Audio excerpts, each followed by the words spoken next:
Hello, welcome to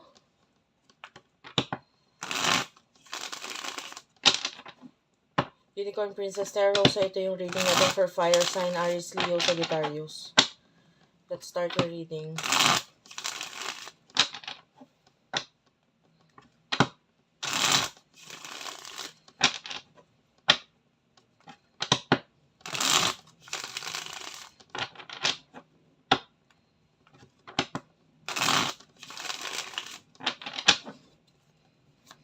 For Fire Sign.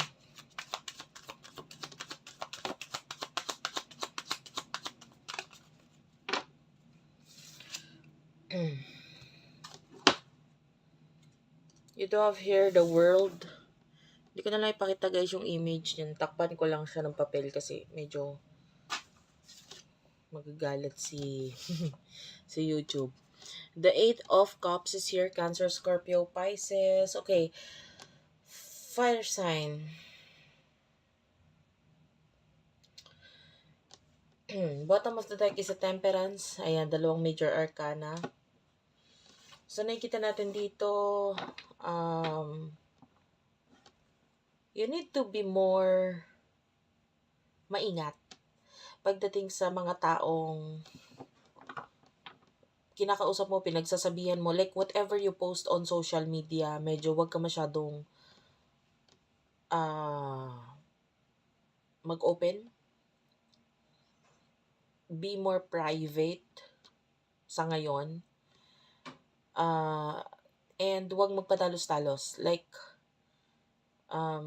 for example, sa comment section, kahit sa comment section huwag kang basta mag-comment ng something na hindi mo muna pinag-isipan mabuti bago mo i-post or bago mo i-comment.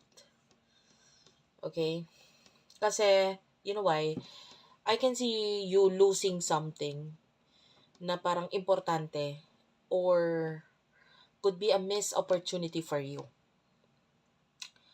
For example, bigyan kita ng example. Hindi ko sinabing ganito yung case mo, pero pwedeng maging kamuka nitong aking sasabihin.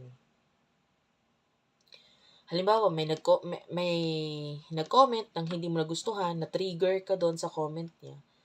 Nireplyan mo. And then, without knowing, yung boss mo pala could be a friend of that person or makita niya yung comment mo.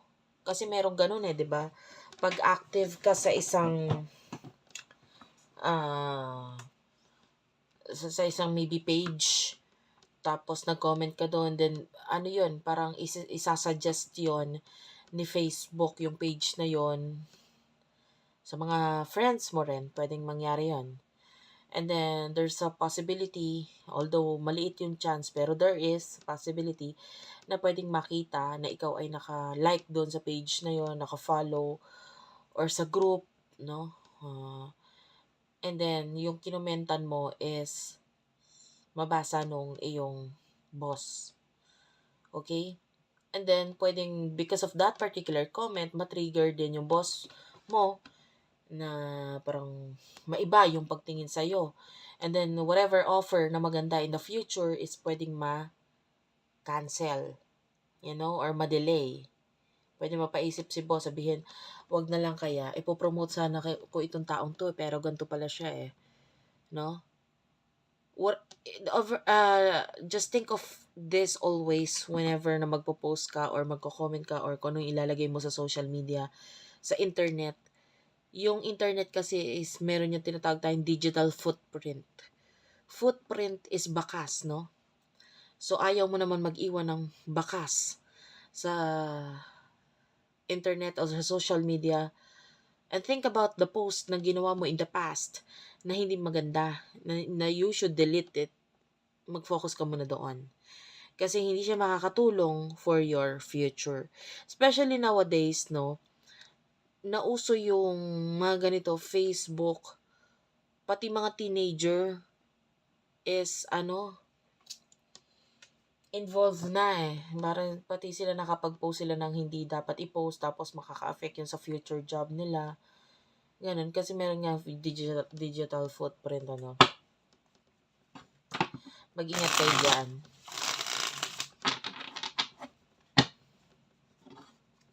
So, ito, guide lang ito. Maaaring kayaan mo napapanood tong video na to kasi binibigyan ka ng message ng guidance. Of course, guidance lang ako. I'm here as a guide only. Yung magbubuhay pa rin sa'yo or tatakbo pa rin sa buhay mo, ikaw pa rin, di ba? Person nakakonect mo, sino ba to? Death card. Okay. For those of you dealing with the past, I can see reconciliation, reconnection dito. Ace of Pentacles. You do have the Ace of Pentacles. There's an offer, new beginning sa inyo ng person na to. Reconnection, reconciliation. The Hermit, this is Virgo energy. Nakakita tayo dito ng person. Pwedeng person who is about to go home or pauwi. And pwedeng ikaw yung nakikita niya as his or her home. Kaya lang with the Eight of Cups, I feel like you are more focused sa future. And pwedeng the moment na bumalik itong person na to or magtangka siya bumalik, you're no longer interested or meron ka ng mga ibang bagay na nakalimutan sa inyong dalawa. So parang you no longer care, wala ka na pakialam. The way I see this, nagmahal ka, nasaktan ka, pero parang nandun ka na sa point na parang hindi mo na pala para maramdaman ulit yung mga sakit na yon. Kaya you're leaving the past behind. Okay, so ano yung mga emotions niyo sa isa't isa? Emotion ninyo sa isa't isa for the sign of fire sign. Well, being a fire sign, palaban ka kasi talaga 6 of Wands, no? Hindi lang talaga, sabihin na natin mataas ang ego mo, but for what I can see here, may rason kung bakit ka nagiging ganyan. Kung hindi naman magiging ganyan yung pakikitungo mo dito sa person na to kung wala kang pinaguhugutan. And with the 7 of Cups, I feel like marami. Ace of Cups, I feel like mahal mo yung person. Bottom of the deck, mahal mo yung person. Kaya lang with the 5 of Wands, nandun pa kasi yung galit mo sa taong ito. Emotion niya para sa'yo.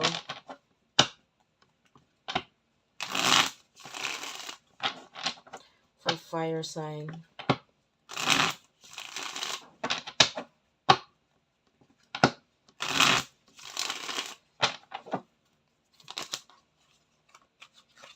The Hierophant is here.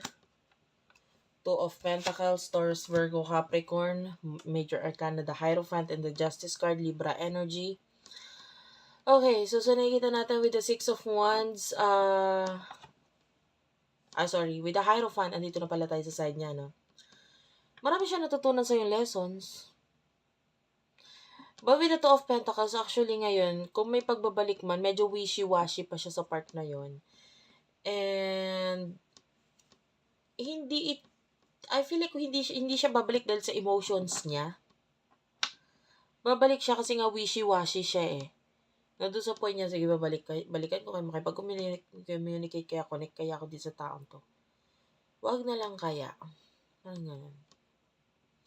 Maybe naapektuhan pa itong person na to ng Mercury retrograde, so that's one of the reason kung bakit maaaring siya ay maguluhan pa sa ngayon. Hindi niya alam kung ano gagawin. Especially, meron tayong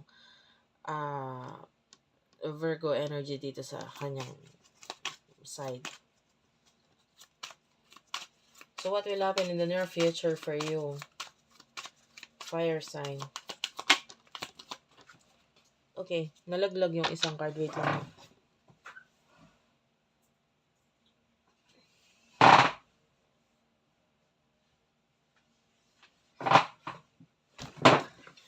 In the near future, you do have here the Star, the Temperance. Okay. In the near future for you. Okay. King of Swords.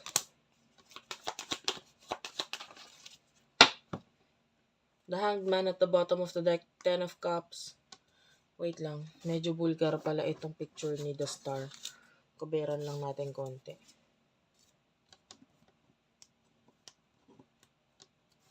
Ayan. So, nakikita natin in the near future, wow, actually, pwedeng ma-achieve mo yung mga dreams mo. Pero huwag kang magmadali. You know, being a fire sign, nandun yung aggressive energy mo, huwag kang magmadali. May mga bagay ka ma-reach goals. na puwedeng tinry mo lang pero magwo-workout pala ito para sa'yo. So, 'yun. Pero of course, huwag kang mag-expect ng agad-agad na resulta for you. Be more, gentle or slowly but surely na energy. Yun ang ipairalin mo dito. With the King of Swords and the Ten of Cups, in the future, itong person nito is, I feel like yung mindset niya is towards family. So, if ever na you are in a relationship in the past, may family na involved, this person is willing to wait with the hanged man. Ayan. So, ito, hindi ko sinasabi na yung intention ng person na to sa'yo is good or what. Wala pa tayong nakitang ganun. Kaya hindi muna ako mag-a-advise sa'yo if this person is karapat-dapat bang bumalik or what sa buhay mo. Pero nandun yung kagustuhan niya kasi, mahal ka niya, no? And maaaring yung mga